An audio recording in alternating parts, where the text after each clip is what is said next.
अरे रोहित भाई, ये क्या बवाल है। माना कि तुम्हारी जीत का सवाल है, लेकिन ऐसे कौन करता है। तुमने इन बांग्लादेशी गेंदबाजों की मार मार के ऐसी सुझा दी, फील्डरों से फील्डिंग करना भुला दी, पूरी बांग्लादेश की टीम बावली बना दी। माना कि 3 दिन बीतने के बाद आज चौथे दिन खेल शुरू हुआ था, लेकिन तुम तो इस मैच का फैसला एक ही दिन में करने पे उतारू हो गए। अरे बबूमा भाई, क्या करें, WTC का फाइनल सर पे खड़ा है, उसके लिए भाई एक एक मैच जीतना बड़ा जरूरी है। इसलिए हमने तो इस मैच को जीतने के लिए पूरा एडी चोटी का जोर लगा रखा है, जो कभी ना किया वो करके दिखा रखा है। अरे बबूमा भाई, इनसे कहो कुछ तो शर्म लिहाज करे, इनके मेहमान हैं, इनके घर खेलने आए हैं। भला ऐसे भी कोई कूटता है जो घर बुला के लूटता है। इन्होंने तो टेस्ट का ही T20 बना दिया, जो आज तक किसी ने नहीं किया था, वो हमारे खिलाफ करके दिखा दिया। ये रोहित शर्मा और जायसवाल हमारे गेंदबाजों पर ऐसे टूटे, इन्होंने पहले 3 ओवर में ही 50 रन कूटे। भाई ऐसा तो कोई T20 मैच में भी नहीं करता, जैसा इन्होंने टेस्ट मैच में ही कर दिया।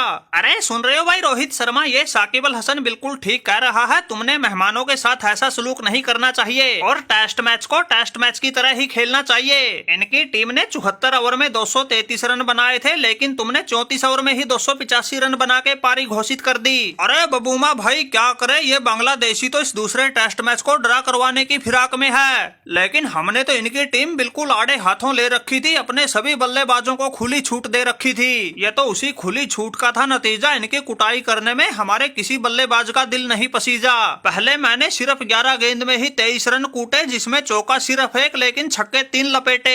फिर जायसवाल ने पटा चढ़ा दिया, वो भी 51 गेंद में 12 चौके 2 छक्कों के साथ 72 रन बना गया। ऐसा ही खेल फिर गिल और कोहली ने दिखाया, एक ने 39 तो दूसरे ने 47 रन का स्कोर बनाया और रन रेट को T20 वाले अंदाज में ही 10 के आसपास घुमाया।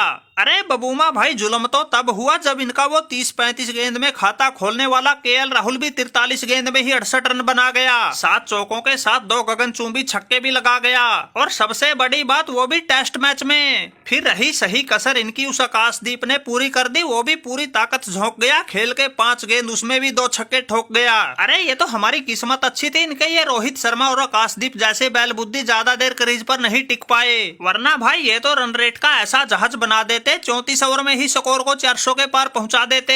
अरे क्यों भाई सुसरी के साकिब, बांग्लादेशी असली मर्दों से सामना हुआ तो तुम्हारे फिल्टर फट गए। हमारे खिलाफ तुम्हारा तुक्का क्या लग गया था, तुमने तो आसमान को सर पे उठा लिया था, लेकिन इन हिंदुस्तानी शेरों के सामने तुमने एक दिन में ही हाथ खड़े कर दिए। तुम्हारे गेंदबाज तो इनके फिर भी पहली पारी में जैसे तैसे करके विकेट ले गए, लेकिन तुम्हारे बल्लेबाज तो दोनों ही पारियों में इनके सामने बिल्कुल नाक रगड़ रहे हैं। पहली पारी में तो तुमने मिट्टी पलीत करवा ही ली थी, दूसरी पारी में उससे भी बुरा हाल हो रखा है। 18 पर तुम्हें पहला झटका लग गया था, 26 पर पहुंचते ही दूसरा विकेट गिर गया था। ये तो शुक्र मनाओ पहले 3 दिन तुम्हें बारिश ने बचा लिया, वरना तुम्हारा काला मुंह तो पहले 2 दिन में ही हो जाता। अरे बाबर भाई बस करो यार, ऐसे भिगो भिगो के तो मत मारो। पहले ही हार हमारे सर पे मंडरा रही है, उसकी चिंता हमें दिन रात खा रही है। काला मुंह होने से बचने के लिए कौन सी रणनीति अपनाए, कुछ भी समझ में नहीं आ रही है। अरे बाबर भाई, अगर सच्चे पड़ोसी हो हमारे, खुदा से दुआ करो जैसे तैसे करके वो कल का दिन और निकल जाए और ये इंडिया वाले हमारे 8 विकेट न ले पाए, वरना भाई ऐसा कलंक लगेगा, लोग कहेंगे 3 दिन बारिश से बचने के बाद भी बांग्लादेशियों ने आखिरी में आके नाक कटवा ही ली। अरे साकिब भाई, हार से बचने के तो सपने ही देखो, ये तो तुम्हारा काला मुंह होकर ही रहेगा। चौथे दिन ही पहले बांग्लादेश के बचे हुए 7 विकेट गिरे, फिर इंडिया वालों के 9, फिर तुम्हारे 2।